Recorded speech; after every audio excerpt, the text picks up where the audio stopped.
Assalamualaikum warahmatullahi wabarakatuh. Alhamdulillah wa syukurillah wa salatu wassalamu ala rasulillah Sayyidina wa maulana Muhammad ibn Abdullah wa ala alihi wa sahbihi wa mawala amma ba'd. La hawla wa la quwata illa billah. Subhanak la ilma lana illa ma 'allamtana innaka antal alimul hakim. Rabbi shrah li sadri wa yassir li amri wa hlul 'uqdatam min lisani yafqahu qawli. Habaibana al-kiram, para sadah yang sangat kami muliakan, wabil khusus Habib Ali bin Muhammad al-Habsyi, Habib Haji bin Muhammad al-Habsyi, semua khudamai hadal ma'had, khudamai jam'iyyati Nahdlatul Ulama, wa fi muqaddimatihim Kiai Haj Wahid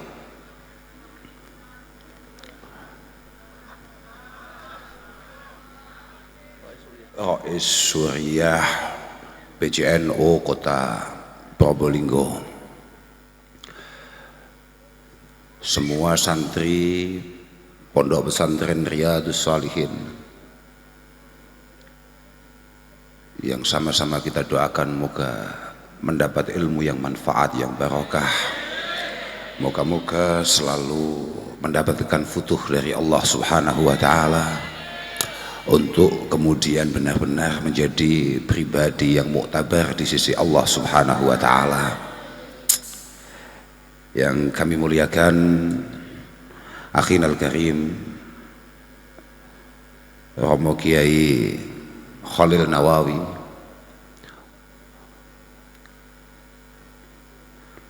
Kiai Mas Uwais Nawawi, akhinal karim Kiai Fahim Ruyani, semua masyayikh yang berkenan hadir di acara Maulidin Nabi Sallallahu Alaihi Wasallam, dan juga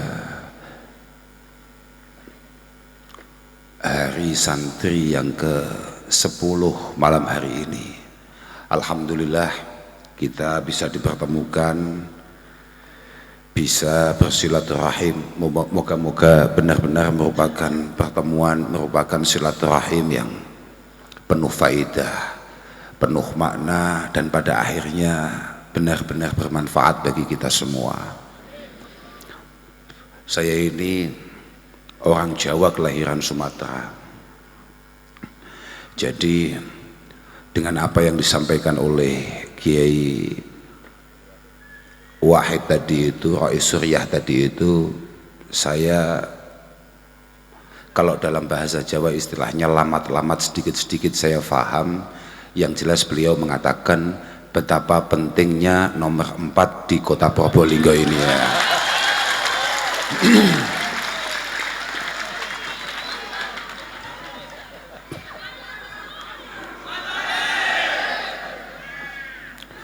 Cuman hujah yang beliau pakai dengan apa yang kami yakini beda.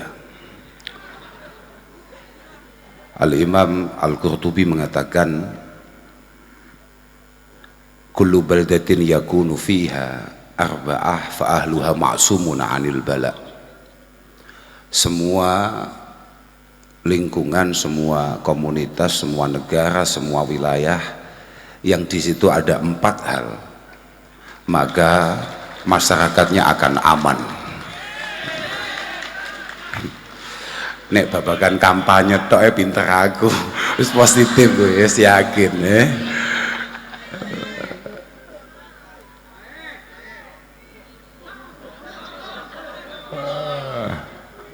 Yang pertama, alimun ala sabilil huda.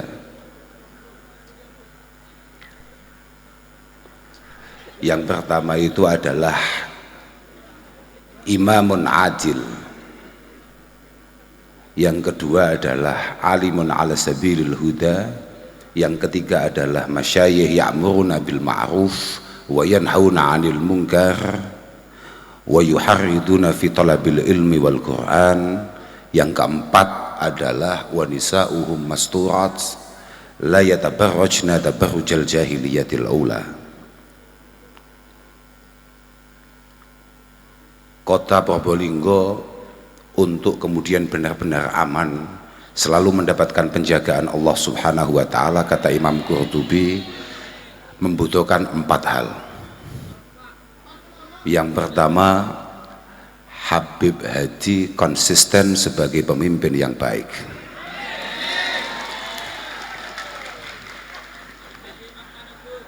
Yang kedua, Kiai Wahid istiqamah fi ilmihi wa amalihi. Aminono blok.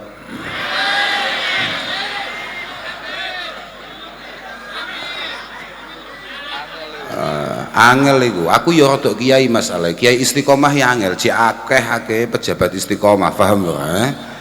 Kiai istiqomah iku abot aku wis kudu minggir. Ala sabilil huda. Yang ketiga adalah wa masyaikhu ya'muruna bil ma'ruf wa yanhauna 'anil munkar wa yuharriduna fi talabil ilmi wal Qur'an. Yang ketiga, para orang tua, para wali murid semuanya menekan, mendorong anaknya untuk memiliki perilaku budi pekerti yang baik, menghindarkan dari hal-hal buruk, kemudian memastikan anak-anaknya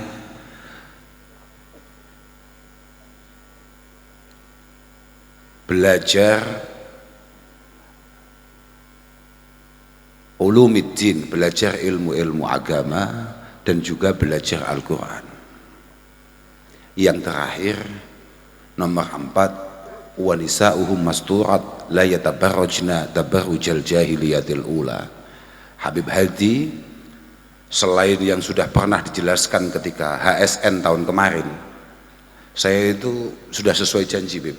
Saya kan sudah ngomong kalau jenengan besok mau kampanye lagi, saya datang. Ternyata saya diundang untuk maulidan, tidak untuk kampanye. Saya khawatir ini beda biayanya. Beda, karena kalau maulid itu kita sama-sama butuh. Lah tapi kalau kampanye yang butuh jenengan. Nah ini panik saya. Saya sebetulnya agak panik dengan judul ini. Jujur ini, saya ngomong apa adanya. Wong setelah ini saya ini pulang.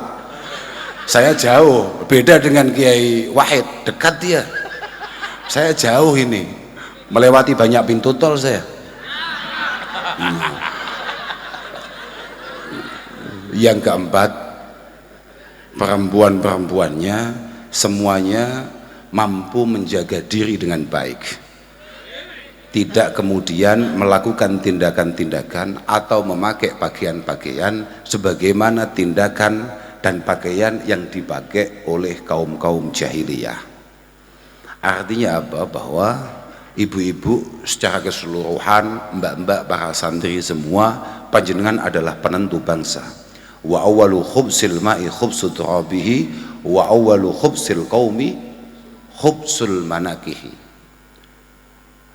Air mineral bisa disebut air yang menarik, air yang bersih, air yang kemudian layak konsumsi ketika tempatnya itu bersih. Komunitas, kaum, sebuah bangsa baru bisa kita katakan bermasa depan kalau al-manakih itu benar-benar terjaga, benar-benar bersih, benar-benar berkualitas. Al-manakih itu adalah rahim-rahim itu. Jadi kalau ibu-ibu, calon-calon ibu kemudian mampu menjaga dirinya, mampu menjaga rahimnya, mampu mendidik anaknya dengan baik, insya Allah masa depan kota Probolinggo, masa depan bangsa Indonesia secara keseluruhan, insya Allah sangat gemilang, sangat cemerlang. Allahumma. Saya belum pernah mendengar mulai 1 bulan 2 bulan terakhir ini bahwa ada yang menawarkan hal yang lebih menarik, hal yang lebih mantap untuk NU, untuk Nahdliyin, untuk santri, untuk pesantren kayak yang ditawarkan oleh Habib Hadi di kota Probolinggo. Ini bukan kampanye, tapi ini testimoni. Karena kalau kampanye, mohon maaf, ada biayanya, Bib. Enggak, ini testimoni nih. Karena alhamdulillah ada beberapa teman-teman mutaharijin, teman-teman alumni yang kemudian saya tanya bagaimana situasi Kota Probolinggo, kira-kira ada nggak yang punya perhatian terhadap pesantren, terhadap Nahdlatul Ulama? Wah, itu tetap Habib Hadi. Wah, ya saya nggak tahu Beb, itu benar apa tidak, atau kebetulan orang yang saya tanya itu termasuk orang yang panjenengan ihsani, saya juga nggak ngerti.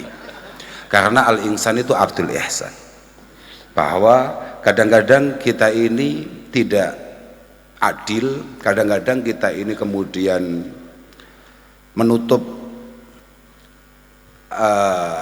mata kita ketika kemudian ada orang yang benar-benar berperilaku ihsan terhadap kita. Al-insan itu memang sangat tergantung terhadap kebaikan orang lain. Ya memang begitu itu. Jadi kalau melihat sekelas Rois Suriyah pidatonya kayak gitu, maka saya bisa membayangkan betapa luar biasa hatinya Habib Hadi ketika diberi kesempatan memimpin kota ini untuk Nahdlatul Ulama.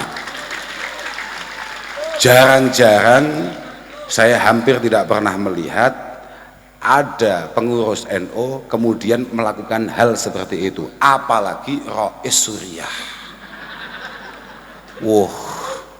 Ngeri. Saya sempat berpikir, karena saya ini pecatan PW, apa enaknya saya khidmah NU di sini aja ya.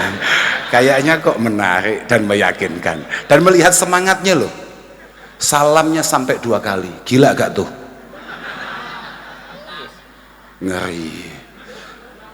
Moga-moga lah Bib, kalau memang itu adalah sebuah kemaslahatan kebaikan untuk Kota Probolinggo, semua harapan dan niatan teman-teman semua untuk panjenengan moga-moga dikabulkan oleh Allah Subhanahu wa taala. Wis, iku wis mari iku wis mari. Aku mek nyambung dawe mau, wis gak penting blas munggo ku asline. Tapi yang paling penting dan paling membuat kami kemudian takjub adalah ketika kami datang ke sini di tengah-tengah pesantren Riyadhus Shalihin yang hari ini dikhidmai oleh Habib Ali. Kami dalam hati kecil langsung berharap dan berdoa, moga-moga pondok ini lestari, moga-moga pondok ini amiron ma'muro, barikan mubarakah. Moga-moga teman-teman yang pada ngaji di sini benar-benar ahli ilmi, ahli khair. Bahkan saya tanpa sungkan tadi langsung matur ke Habib Ali, Bib, jenengan putranya berapa? Pertama saya tanya, Bib, ini pondok siapa yang bangun? Orang tua saya. Ini tinggalan orang tua saya. Panjenengan ngajinya di mana? Panjenengan ngajinya di mana? Saya ngaji di tempat Sayyid Muhammad Alawi Al-Maliki Al-Hasani. Putra jenengan berapa? 2, laki-laki semua apa ada putrinya? Laki-laki semua. Sudah mondok masih kecil Gus, segera dipondokkan. Di Sidogiri boleh, di Dalwa boleh, atau dimanapun, segera dipondokkan supaya mampu meneruskan hadzal ma'had al-mubarak. Wah, itu yang paling penting. Kita ngomongkan santri Pak, saya tadi baru lewat saja, di situ ada tulisan Mazil Tataliban. Itu seingat saya dau-dau yang sering ditampilkan oleh Sayyid Muhammad. Jangan sampai kita ini menjadi santri ya ketika kita pondok. Kita ini jadi santri mulai pertama kali kita mengenal guru kita ila yaumil liqa'illah azza wa jalla, sampai kemudian kita sowan ke hadirat Allah Subhanahu wa taala. Jangan sampai kita kehilangan kesantrian kita dalam situasi apapun, dalam kondisi apapun, dimanapun kita berada. Niku dawuh Sayyid Muhammad. Termasuk yang paling menarik di antara dawuhnya Sayyid Muhammad mengenai maulid. Mengenai maulid, saya masih ingat beliau mengatakan bahwa innal ihtifal li maulidi syarif sallallahu alaihi wasallam madharun min madahiril mahabbah wa dalilun min dalail ta'alluq bihi wal ittiba ilaihi.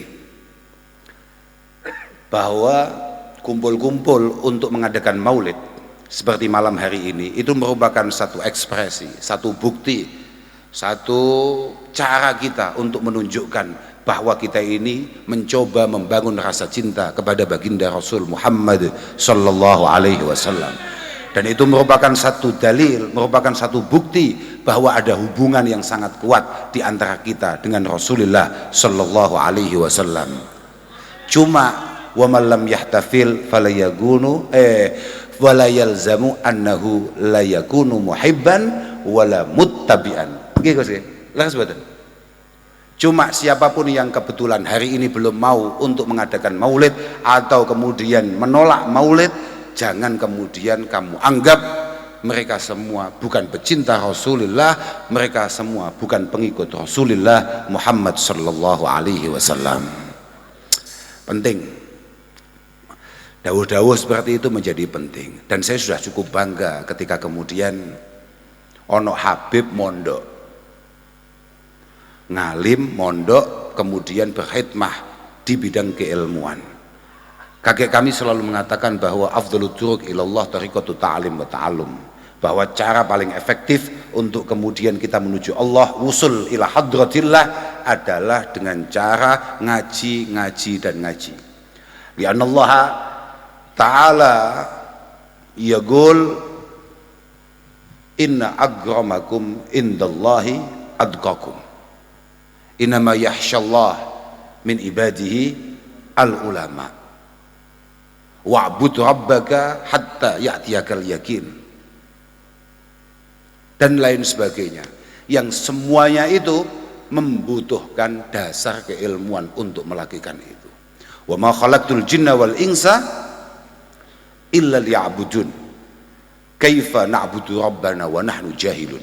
Bagaimana kita kemudian mendekat beribadah kepada Allah sedangkan kita tolol?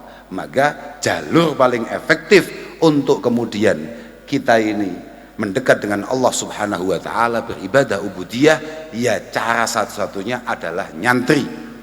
Cara satu-satunya adalah nyantri. La yakunul mar'u aliman hatta ta'alam wala yagunul mar'u aliman hatta amila bi ilmi. Kita semua tidak akan pernah menjadi orang yang paham agama, tidak boleh dikatakan sebagai tokoh agama bahkan kiai kalau tidak terbukti pernah nyantri. Dan walaupun sudah nyantri, belum serta-merta untuk kemudian kita ini punya kelayaan untuk dijadikan tokoh kalau belum mampu menunjukkan bahwa kullu ma qulna itu adalah mafa'alna. Semua yang kita sampaikan itu adalah yang kita lakukan. Al-wa'id man wafaqa maqalah lima fa'alah. Seorang tukang mau'idhah, tukang pidato, sebenarnya itu adalah orang yang omongan dan perilakunya itu sesuai. Makanya tadi Romo Kiai Nur Wahid dan juga saudara MC tadi ketika menyebutkan kami-kami ini, ada Mas Khalil Nawawi, ada Kiai Fahim Muryani, ada saya, kemudian dijadikan uswah. Wah, itu saya langsung dredeg itu mulai dredeg saya tadi mulai awal saya datang saya pede-pede saja, tapi ketika kemudian MC mengatakan kiai dari situ kiri ini adalah uswah, kalau saya secara pribadi teratapan. Teratapan itu apa bahasa Maduranya? Itu nggak bisa saya. Apakah? Ngetek. Oh, ngetek. Apa itu? Kalau di rumahnya Gus Wahim, ngetek itu adalah ada perempuan yang kemudian nonyol-nonyol gitu loh. Apa namanya? Misalnya ada orang kayak Gus Wahim begini, kemudian ada perempuan terus enten kan paham ya, ngetek itu ngetek, tapi kalau ini ngetek. Oh, beda, ini beda mahrot saja. Iyalah, saya juga baru ngerti ternyata kalau uang itu bahasa Maduranya adalah obeng, karena kita ngertinya pese, cuman tadi itu obeng. Di rumah kami obeng itu adalah alat untuk memutar baut, beda. Maka ini menjadi penting bahwa hanya sekedar bahasa untuk keseharian kita saja itu membutuhkan banyak perangkat untuk tepat dan ketepatannya. Kapan penempatannya? Apalagi bahasa-bahasa Al-Quran, apalagi bahasa-bahasa sunnah an-nabawiyah, apalagi bahasa-bahasa asar, bahasa aqwalil ulama wa ijma'ihim. Maka ngaji ini menjadi sesuatu hal yang penting. Ketika Habib Ali kemudian bercerita bahwa pondok ini begini, bangga saya. Langsung dengan sangat suul adabnya saya matur, putranya sudah mondok belum Bib? Karena harus tahu bahwa halaku ummati biaidi uhailimatin sufaha'a min Quraisy. Besok rusaknya umat saya, ini sahih, sampean bisa lihat di Bukhari ada, di Muslim ada. Besok umat saya ini akan rusak di tangan pemuda-pemuda pekok, pemuda-pemuda bodoh, tolol, tapi min Quraisy. Kata bapak saya, setiap saya ngaji melewati itu, siapa kata bapak saya? Siapa itu pemuda-pemuda bodoh tapi min Quraisy? Gus-gus itu. Artinya anak-anak tokoh. Kami ini anaknya, ya termasuk jenengan Beb. Mohon maaf Beb. Mohon maaf, jangan tersinggung Beb. Tapi memang begitu Beb. Artinya bahwa kemudian karena orang tua kita luar biasa, karena kakek kita luar biasa, tapi kita hanya mengandalkan keistimewaan kakek-kakek kita, orang tua kita, maka umat tinggal menunggu waktu untuk kemudian habis keistimewaannya, habis masa jayanya. Bapak saya itu selalu ngomong begitu, yo dus-dus gini. Saya hari ini mulai paham bahwa oh iya, ternyata kami ini walaupun tolol, mohon maaf ini Beb, ternyata kadang-kadang apalagi di daerah yang berdarah Madura, kayak jenengan ini kan, oke, lagi itu loh, segera mengaku saja. Acap kali kami ini mendapatkan penghormatan, kemuliaan yang melebihi apa yang seharusnya kami terima. Karena apa? Karena keluar biasaan pengabdian kakek-kakek kami, orang tua kami. Keramatnya orang tua kami, karomah orang tua kami masih nempel ke kita, tapi keilmuan dan kedekatannya dengan Allah sama sekali jauh, sama sekali berbeda. Tapi keramatnya, penghormatannya minal maduriyin sawa, luar biasa. Makanya kenapa sebetulnya jenengan-jenengan dan kita semua para santri sebetulnya dari awal sudah diingatkan oleh para ulama, kamu itu melakukan apapun, melihat apapun, itu timbangannya keilmuan. Saya dulu masih ingat, sering saya ceritakan, kami dulu masih ingat ketika kami itu mungkin sekitar kelas 2 atau kelas 3 sekolah dasar, kemudian kami lari-lari di depan pondok, terus naik ke dalam. Ada beberapa santri itu membalikkan sandal kami. Khas santri itu kan punya gaya seperti itu, membalikkan sandal kami. Itu nenek kami, itu benar-benar marah terhadap santri tadi itu, karena melakukan sesuatu yang belum sepantasnya, belum selayaknya, belum waktunya kami terima sebagai cucu beliau. Wong kami masih kelas 3 SD. Karena anak siapapun, wa inna gabirul qaumi la ilma indah sohirun. Karena walaupun kami anak orang luar biasa, kalau tolol ya tolol saja, kalau goblok ya goblok saja. Ya bangga. Hari ini semua orang di kota Probolinggo secara garis besar ya tidak semua orang, nggak mungkin. Ridon nas itu ghayatun la tudrak. Kebanyakan rata-rata sudah lupa kalau jenengan itu Habib.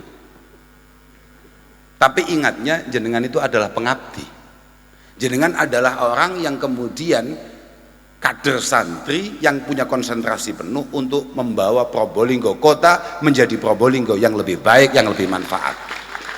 Sampai orang kemudian lupa bahwa jenengan itu sebetulnya ada yang lebih medeni lagi, ya Habib tadi itu. Ternyata jauh lebih menarik menjenengan sebagai pribadi yang bermanfaat daripada jenengan sebagai Habib. Karena kakek panjenengan, bahkan Nabi sendiri dawuhnya, ahabbun nas ilallah anfa'uhum linnas. Oh, kamu apalnya khairun nas. Oh, enggak apa-apa, khairun nas anfa'uhum. Ya enggak apa-apa. Oh, ya podo wae, terserah. Kamu mau ngambil kitab yang mana? Ahabbun nasi ilallah anfa'uhum linnas. Saya masih ingat itu, bahwa orang yang paling dicintai itu bukan anaknya kiai. Wong kiainya aja belum, nggak ada. Wong saya di mana-mana selalu cerita bahwa sab'atun yudhilluhumullahu ta'ala yaumal la dhilla illa dhilluh. Itu pertama apa? 7 kelompok yang pasti selamat. Imamun adil, Beb. Imamun adil. Pejabat yang baik loh, Beb. Loh, karena kakek jenengan juga mengatakan adzabun nasi asyaddun nasi adzaban yaumal qiyamah man asyrakahullahu fi sultani fajara fi hukmi. Nggih mboten, Beb? Bahkan jenengan habis to, mbae jenengan jenengan percaya nggih terserah mboten jenengan. Pejabat yang adil adalah orang yang pasti selamat pertama. Karena apa? Mohon maaf tadi Rais Suriah tadi itu Rais Suriah mau khutbah 17 jam, 17 tempat sehari, itu masih kalah dengan tanda tangan seorang pejabat 17 detik. Loh, positif nih Beb. Positif nih positif. Katakan misalnya Rais Suriah mengatakan wajib setiap selesai sekolah formal anak-anak setelah istirahat kemudian sore harus ngaji. Semua majelis, semua jamaah dikasih tahu, jenengan gak usah geger-geger, tanda tangan tok 7 detik. Seluruh anak-anak di usia dini wajib TPQ, wajib belajar Al-Quran, wajib belajar madrasah diniyah. Sudah, jenengan boleh wafat kapanpun, tapi pahala panjenengan akan terus mengalir selama aturan itu diberlakukan di kota Probolinggo. Artinya apa? Kami ini, wah ini masih pondoknya gede nih gak karuan. Saudara Khalil Nawawi Sidogiri pun ketika mengeluarkan fatwa tidak jauh lebih hebat daripada fatwa yang dikeluarkan Bupati Pasuruan. Jangankan kok Bupati, Pak Lurah saja lebih istimewa dari beliau kalau untuk urusan itu. Dakwahnya konkret. Sekarang kalau tahu-tahu Habib Hadi ngelindur misalnya, dilarang mengadakan pengajian apapun bentuknya setelah jam 19.30 WIB, hatamlah kita semua. Dan kok ada kiai ngotot ngoyok, yang salah kiainya. Semua kita mengatakan yang salah kiainya. Duh, mulai gak pada yakin loh kok. Lebih ya, loh, kan Dani, makanya nggih muga-muga ora dhewe kula gak pate paham kula. Tapi seneng kula. Kula niku kadung ngeten, jenengan jangan sampai memalukan saya, Beb. Yakin ini.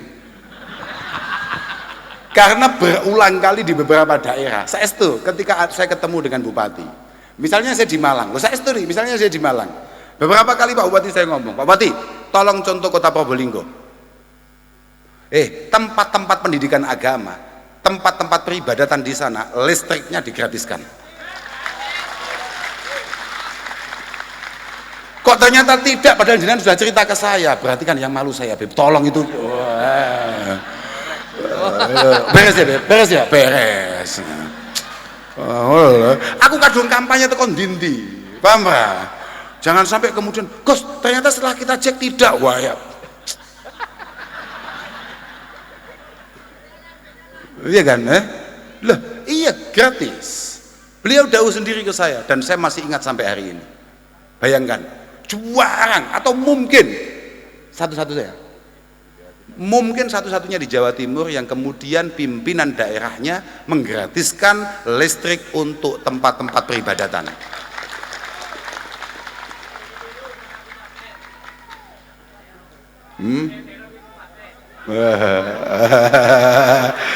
Itu harusnya kabupaten malu, Tadi calonnya katanya ada yang hadir. Nah, itu dengarkan itu. Betapa bangganya dan bahagianya kita ketika tempat-tempat di mana kita berkhidmat dan mengabdi kemudian mendapatkan dorongan, dukungan kemudahan oleh para pejabatnya. Loh, ngono. Kabupaten dicatat Pak itu Pak. Nggih. Tenan itu. Setelah insya Allah gak ada ruginya ketika kemudian memberikan. Makanya tadi kan begini. Tadi kan Rais Surya mengatakan betapa pentingnya, betapa luar biasanya Habib Hadi untuk kemaslahatan santri, untuk kemaslahatan pesantren. Sebetulnya Habib Hadi paham betul bahwa beliau sebagai pemimpin, beliau sebagai santri, bahkan beliau sebagai dzurriyyah harusnya paham betul bahwa ja'al Islam liyurfa'al adza wad-dharar anin nas. Bahkan ja'al Islam liyurfa'al adza wad-dharar anil khalqi. Bahwa Islam ini datang semata-mata tidak ada tujuan lain kecuali untuk memudahkan, meringankan, menghilangkan semua hal-hal yang tampaknya memberatkan masyarakat secara keseluruhan, tanpa pernah melihat bahwa ini santri atau tidak, ini Islam atau tidak. Semuanya harus terayomi, semuanya harus tersapa, semuanya harus merasa bahwa dia adalah pemimpin yang menjadi sandaran perjalanan hidupnya. Ngono kuwi, santri kabeh wis kudu ngono kuwi. Bukan hanya Habib Hadi saja, semua santri di semua tingkatannya, di semua kelasnya harus punya kesadaran yang sama bahwa kita ini harus benar-benar bermanfaat, berperan dimanapun kita berada, dimanapun kita berada, ya sesuai kapasitas kita. Kalau semuanya kayak Habib Hadi yang ngeluh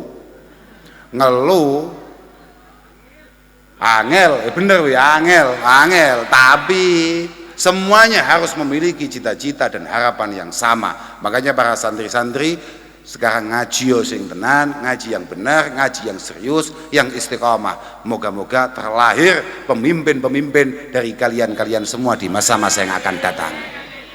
Enggak, tenang saja. Santri hari ini sudah membuktikan bahwa santri benar-benar berperan untuk bangsa ini.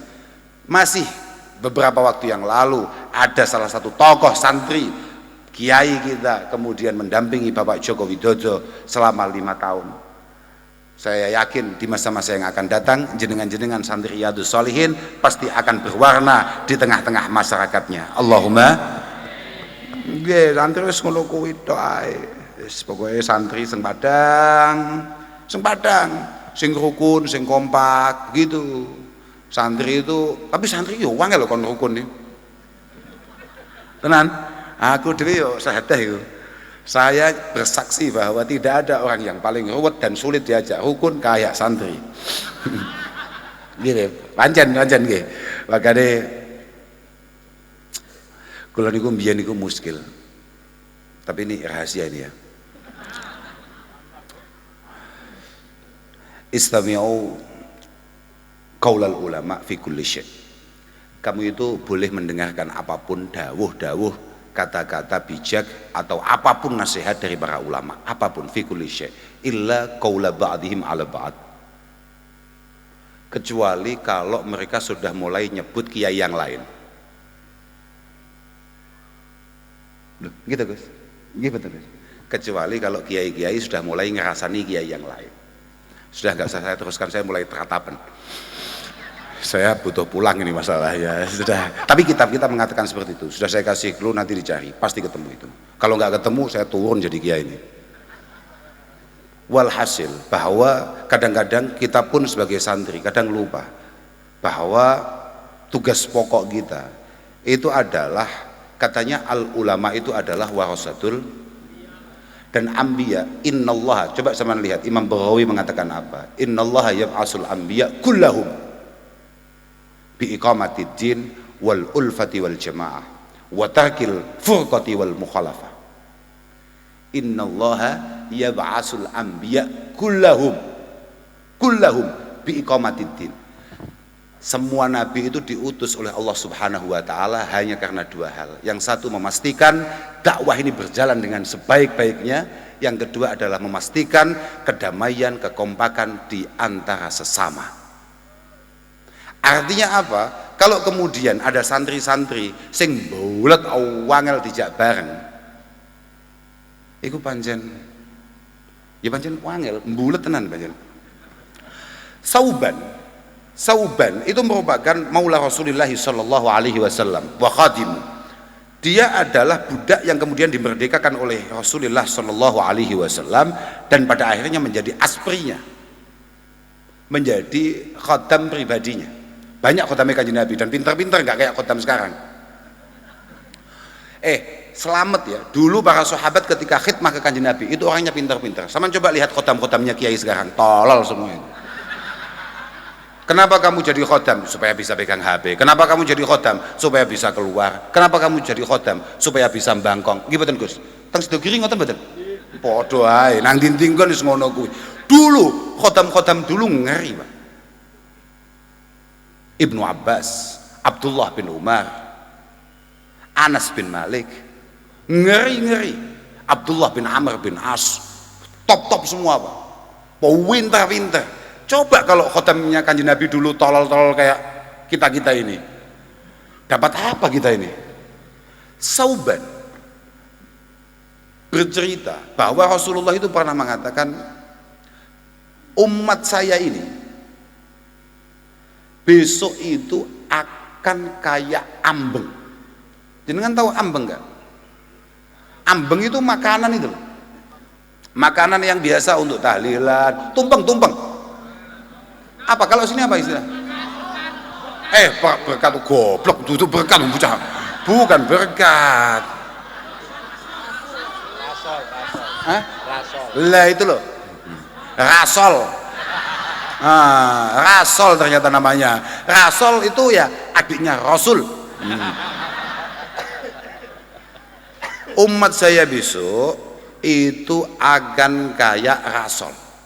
Akan kayak apa kalau itu, kalau istilahnya, kalau di rumah kami namanya ambeng ya, ayam ingkung tumpeng yang kemudian ada yang narik pahanya, ada yang narik sayapnya, kepalanya, ada yang narik dadanya, ada yang narik berutunya. Yushiku alikumul umam kama tada'al akalatu ila qas'atiha. Kemudian para sahabat merasa kata-kata Rasulullah ini sangat berat. Kita ini kaum muslimin yang tadi disampaikan oleh Rasul Suryah, ya'lu wala yu'la alaih. Kita ini tangguh, sulit dikalahkan. Kok bisa-bisanya kita sebagai kaum muslim, orang Islam, kaum santri kemudian hanya kayak Rasul yang ditarik ke sana kemari. Ada yang rebutan kepala, ada yang rebutan sayap, rebutan brutu, ceker dan lain sebagainya. Kemudian sahabat bertanya, awa min qillatin bina yauma idin ya Rasulullah, awa min qillatin bina yauma idin ya Rasulullah. Kok berani-beraninya mereka kemudian memperlakukan kita seperti itu? Apa karena kita minim? Apakah kaum muslimin kala itu minim? Apakah santri dikit kala itu? Apa kata Rasulullah? Lah, tidak. Antum yauma idin kasir. Ketika itu terjadi, Islam lagi banyak-banyaknya, lagi gede-gedenya. Perayaan hari santri mulai ujung sampai ke ujung. Walakin takununa husaan ka husaisel. Cuma kamu itu kayak buih di tengah lautan, sama sekali tidak berarti. Kamu tidak mampu menyatu menjadi ombak yang dahsyat. Kamu buih, paling pol bikin kita panuan, gatelen, begitu saja. Walakin takununa husaan ka husaisel. Kalau itu sampai terjadi, kamu centang berenang, tidak bisa kompak, tidak bisa menjadi satu, maka akibatnya tuntazaul mahabah min qulubi aduwikum. Akan dicabutlah kewibawaan kalian semua sebagai muslimin di hadapan orang-orang yang belum Islam, belum santri, belas gak medeni, belas tidak dihargai. Kita akan kena penyakit wahan, kata Rasulullah. Wahan. Sahabat tanya lagi, wahan itu apa? Wahan itu adalah hubbud dunya wa karahiyatul maut. Santri pun, bahkan rodok kiai pun kayak saya, niku kena Pak penyakit niku Pak. Hubbud dunya wa karahiyatul maut. Apapun agenda dan acaranya, kalau kelihatannya tidak menguntungkan, sama sekali nggak menarik. Yang kedua, sangat antisipatif terhadap hal yang disebut mati. Padahal kabeh kiai apal, innal mautal ladzi tafiruna minhu fa innahu mulaqikum. Kiai bendino check up. Biyen para nabi selalu WA Allah Ta'ala, kapan saya bisa sowan ketemu Allah Ta'ala. Pewarisnya, ini besok kita check up kemana. Kira-kira ngono. Makanya kalau niku selalu ngomong mbek santri-santri, mbek bolo-bolo, kadang-kadang kiai nom-noman, ojo solih-solih. Gus Khalil pun tak omongi bolak-balik, jangan solih-solih. Jenengan kalau terlalu solih, umurnya nggak panjang. Kanjeng Nabi tegas dawuhnya, ya dhahabus solihun al awal fal awal. Yang diambil Allah Ta'ala itu mesti yang baik-baik dulu. Makanya jangan terlalu baik. Sudah, tetap jadi santri, tapi biasa-biasa saja. Tetap santri, dimanapun berada, kapanpun, tapi biasa-biasa saja. Kalau terlalu solih bahaya. Kata Kiai Hamid Pasuruan yang diceritakan oleh ayah saya, pohon bambu itu yang diambil oleh para pemotongnya itu yang lurus-lurus, yang bengkong-bengkong, itu dibiarkan mati sendirian. Makanya jangan terlalu lurus, karena kalau terlalu lurus ya begitu, bahaya. Allah Ta'ala pun gitu, yang Allah rindukan yang solih-solih. Yang kurang solih, COVID pun sedahsyat apapun aman. Iya gak pakai masker ini maduriin ini, dan tetap hidup. Karena apa? Jauh dari kata-kata solih, paham Kamu kira apa? Yang paling banyak meninggal kena COVID itu siapa? Al ulama, kemudian al atibba. Semua yang paling penting di bangsa ini, ulama, dokter. Ulama, dokter. Santri-santri yang menjadi santri hanya ketika hari santri tok kayak begini-begini, tetap hidup. Cocok, atau aku ya cocok, aku ya pada awakmu ngono kuwi ya. Kalau kata Rasulullah, ya dabu solin ala wal fal wa tabqa husalatun ka husalatis sa'ir. Wa tabqa husalatun ka husalatis sa'ir. Sing awet urip, yang awet hidup itu husalah. Generasi-generasi CT. Kalau kopi itu yang habis kopinya apa? Air kopinya apa? CT-nya?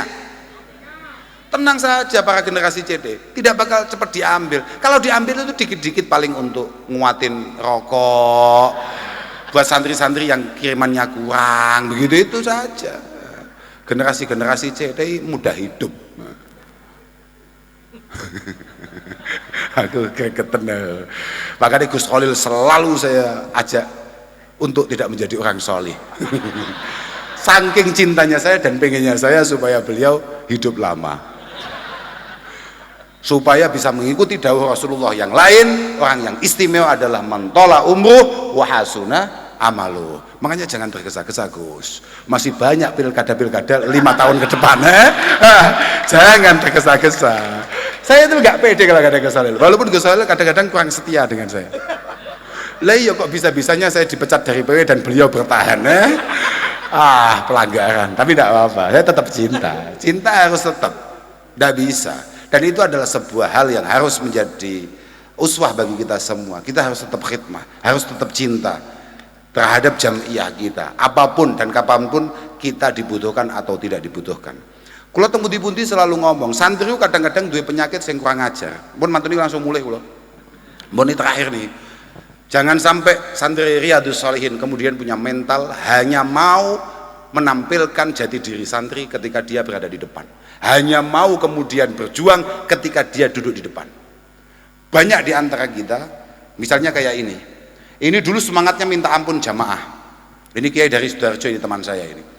Jamaahnya minta ampun, tapi ketika kemudian ada alumni baru yang datang dengan suara yang lebih enak, yang lebih fasih, dan akhirnya dijadikan imam oleh masyarakat, dia bangun masjid lagi. Pak, kiai model kayak begini ini harus kita hindari betul. Saman paham maksud saya toh? Artinya begini loh Pak, bahwa kesiapan kita untuk mengabdi itu entah kita itu kemudian dihargai atau tidak oleh masyarakat kita, oleh orang-orang yang ada di sekitar kita, itu harus tetap. Jenengan yang sudah punya istri, penak terusnya berani, aku mulai rasa dekat-dekat ya. Kakak ganti contohnya. Contohnya saya ganti. Ya udah, jenengan yang sudah punya istri, ketika kemudian jenengan membawa oleh-oleh ke rumah untuk istri dan ternyata istri panjenengan tidak terima kasih, tidak menunjukkan reaksi bahwa dia bersyukur akan apa yang panjenengan bawa pulang, jenengan akan tetap terus berusaha melakukan itu atau tidak? Nah, itu ketika jenengan jawab iya, maka jenengan lagi berusaha untuk sesuai dengan dawuhnya Mbah Kanjeng Nabi, khairukum li ahli wa ana khairukum li ahli. Tapi ketika jenengan jawab tidak apa-apa, karena memang kita itu ada benih-benih syaitoniah, tidak apa-apa, paham nggak? Dan itu normal. Jangan kamu pikir bahwa kita tidak sesetan itu ya. Bahkan iyyaka wan nafsa la ta'man ghawailaha fa innan nafsa ahbasu min sab'ina syaitana. Bahwa kita ini, otak kita, pikiran kita, gengsi kita itu jauh lebih mengerikan, jauh lebih medeni daripada 70 setan. Artinya setan pun tidak sesesat kita. Banyak sekali kisah-kisah di mana setan itu kemudian kaget, kok bisa ya punya inspirasi kayak gitu. Saya yang setan aja gak kepikiran. Nggak pernah dengar setan selingkuh.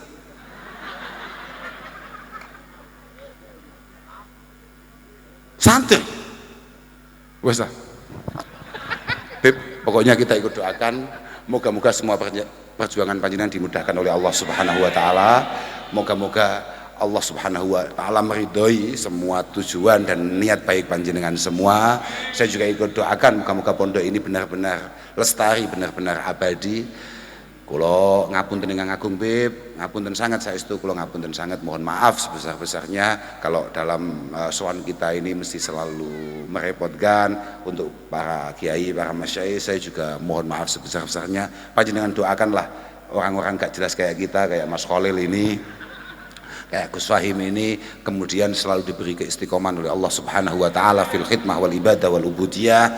Karena tugas kami yang paling pokok itu sebetulnya adalah ya kayak tadi dihaturkan Habib Ali ke saya, tadi beliau mengaturkan bahwa yang paling penting di antara kita adalah bagaimana kita ini bisa istiqomah, memantaskan diri untuk meneruskan apa yang sudah ditaksis, apa yang sudah dibangun secara luar biasa oleh kakek nenek moyang kita. Panjenengan doakan, panjenengan pangestoni. Ngapunten kepada semuanya. Akhiran wal afu minkum. Wassalamualaikum warahmatullahi wabarakatuh.